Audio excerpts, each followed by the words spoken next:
So you're going to wipe off your pot just like you would if you were to glaze it. And then we're going to cover it with stain. We're just going to create a backdrop in which you can glaze over it and you won't see any of that white glaring through. So here's an example of when I did it earlier with this stain, and it just kind of creates a background of color, and then you can create glaze on top of it. It's kind of really neat because it creates this sort of antique look, very rustic look. Once I open the stain, I need to mix it up with my brush. Please use a large brush. This should not take long to do. And you're just going to paint the stain all over your piece. Every time your brush goes in that stain, you should stir it. Why do you think I need to stir it every single time? Yeah, otherwise it will have settled. Now, stain is exactly that. It will stain your clothes. It will stain whatever it's near. I do not have a camera that's right above my sink, so unfortunately I have to do it right here. But you will do this in the sink. You want to make sure to kind of check every angle so that it's completely covered with stain. If you're being delicate with this, you're wasting your time. You just want to kind of get that stain on there, because once the stain is on, you're going to wash it off. Stain should just be kind of like a light, almost like a watercolor wash. And one of the biggest problems I see is that students do not wipe enough stain off. You really want to make sure to kind of rotate and turn your piece just to make sure that you have any white spots showing covered.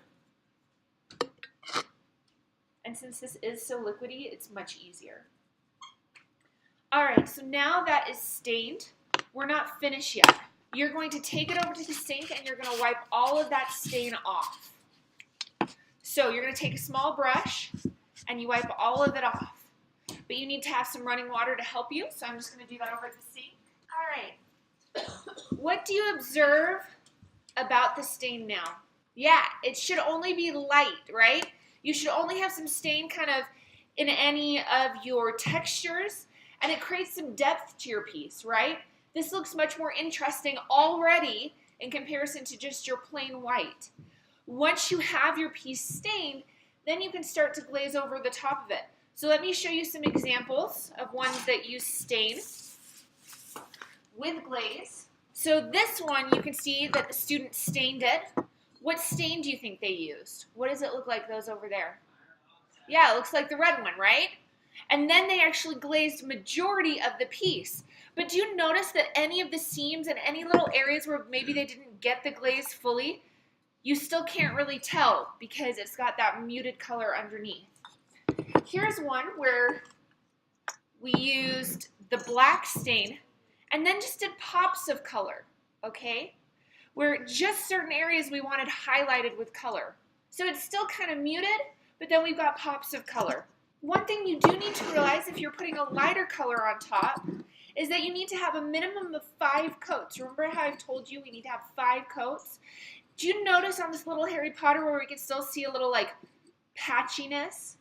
That's just because this wasn't dark enough. If they'd done those 5 to 7 coats, this would be completely covered. But in a way, there's something kind of nice about the stain coming through. Do you see how this creates sort of like texture and it gives it some depth? So everybody needs to stain and then glaze their piece today. I want to remind you something though.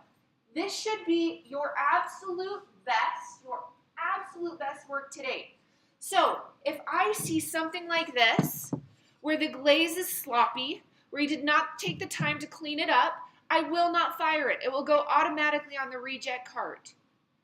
If you do have areas where it's patchy, do you see where this glaze is kind of colored outside the lines?